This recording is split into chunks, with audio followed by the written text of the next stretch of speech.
ഇവിടെ ഈ ഒരു LED ബൾബ് സ്വിച്ച് ഓഫ് ചെയ്തിട്ടും ഓഫ് ആകാതെ നിൽക്കുകയാണ്. സാധാരണ എമർജൻസി LED ബൾബൊക്കെ ആണെങ്കിൽ ഇങ്ങനെ സംഭവിക്കാറുണ്ട്. പക്ഷേ ഇത് നോർമൽ ബൾബാണ്. ഞങ്ങൾ ഇവിടെ ആ ഒരു ബൾബ് റിപ്ലേസ് ചെയ്ത് പുതിയൊരെണ്ണം ഇട്ടുകൊടുക്കുകയാണ്.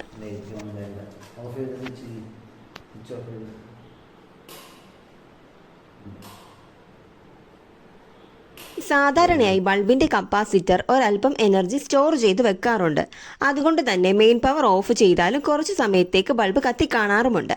പക്ഷെ ഇവിടെ ബൾബ് ഓഫ് ആകാത്തതായിരുന്നു കാരണം.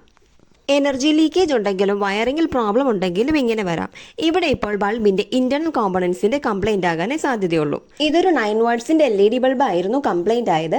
ഇതുപോലെ കംപ്ലൈന്റ്സ് നിങ്ങളുടെ വീട്ടിൽ വരികയാണെങ്കിൽ LED ബൾബ് റിപ്ലേസ് ചെയ്യുക. നിങ്ങൾക്ക് ഇതിനെപ്പറ്റി അറിയാമെങ്കിൽ താഴെ കമന്റ് ചെയ്യുക. കൂടുതൽ വീഡിയോസ് ലഭിക്കാൻ വേണ്ടി ഞങ്ങളുടെ ചാനൽ സബ്സ്ക്രൈബ് ചെയ്ത് ബെൽ ബട്ടൺ കൂടി എനേബിൾ ചെയ്യുക. താങ്ക്